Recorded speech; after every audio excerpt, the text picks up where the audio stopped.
بسم اللہ الرحمن الرحیم۔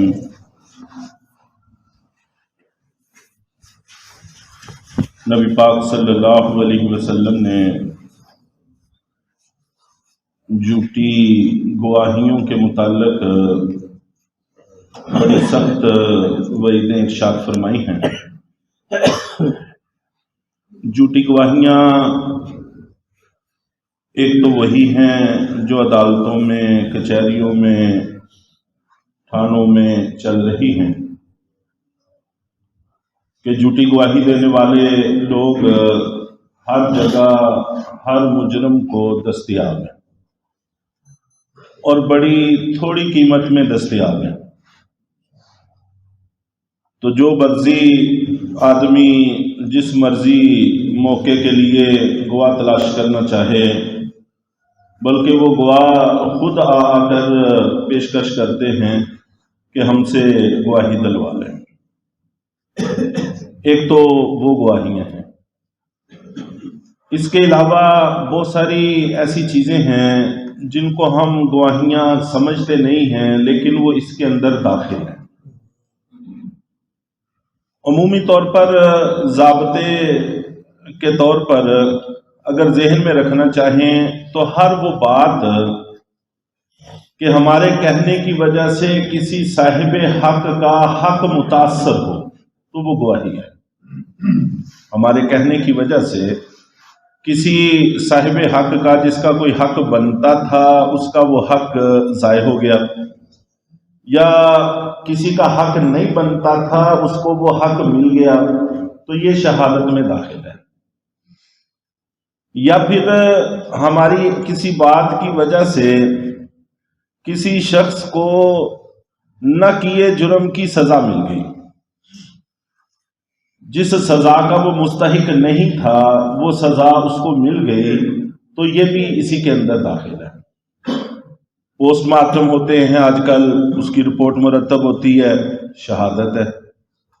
صحت بیماری کے حوالے سے سرٹیفکیٹ بنتے ہیں، یہ بھی شہادت ہے۔ کردار پر، شخصیت پر سرٹیفکیٹ بنتے ہیں، یہ بھی۔ تو اس طرح کے بے شمار صورتیں ہیں۔ اجمالی طور پر صرف میں نے اتنا ذکر کیا ہے کہ بات کرتے وقت ہم تھوڑا سا اس پر دھیان دے لیں کہ ہمارے اس بات کرنے سے کسی کا حق متاثر تو نہیں ہو رہا، یا کسی کو ناجائز طور پر سزا تو نہیں مل رہی۔ اگر ایسا ہے تو بس وہ جھوٹی گواہی میں شامل ہے، اور جتنی وعیدیں ہیں وہ ساری یہاں پر بھی صادق آتی ہیں۔ چنانچہ بخاری اور مسلم شریف میں ہے، حضرت ابوبکر صدیق رضی اللہ تعالی عنہ نقل فرماتے ہیں، اور حضرت ابوبکر صدیق رضی اللہ تعالی عنہ حدیث نقل کرنے میں تمام صحابہ کرام میں سے سب سے زیادہ محتاط تھے، کہ ساری زندگی اللہ کے نبی صلی اللہ علیہ وسلم کے ساتھ ایسے گزری کہ کسی اور کو اتنا موقع نہیں مل سکا۔ اور ظاہر ہے کہ جو کچھ آپ جانتے تھے وہ باقی نہیں جان سکتے تھے، سوائے چند احادیث کے حضرت ابوبکر صدیق رضی اللہ تعالیٰ عنہ سے زیادہ حدیثیں منقول نہیں ہیں، اور وہ ساری ان موقعوں پر ہیں کہ جہاں پر کسی اور کے پاس حدیث نہیں تھی، وہاں پر پھر یہ بولے ہیں۔ اگر کسی اور جگہ سے کام چلتا ہے تو پھر خاموش رہتے تھے، چونکہ اللہ کے نبی صلی اللہ علیہ وسلم کے قول کو نقل کرنا یہ بھی ایک بڑی ذمہ داری کا کام تھا، اور ہمارے اندر اس حوالے سے بھی بڑی بے باکی، بے احتیاطی پائی جاتی ہے۔ تو بہرحال ان میں سے ایک حدیث ان کی یہ بھی ہے، وہ فرماتے ہیں کہ ایک دفعہ اللہ کے نبی صلی اللہ علیہ وسلم بیٹھے ہوئے تھے، اور آپ نے ٹیک لگائی ہوئی تھی کسی چیز کے ساتھ، اور آپ نے فرمایا کہ کیا میں تمہیں 3 اکبر الکبائر، کبیرہ گناہ، اور ان کبیرہ گناہوں میں سے جو سب سے بڑے گناہ ہیں 3، وہ نہ بتاؤں؟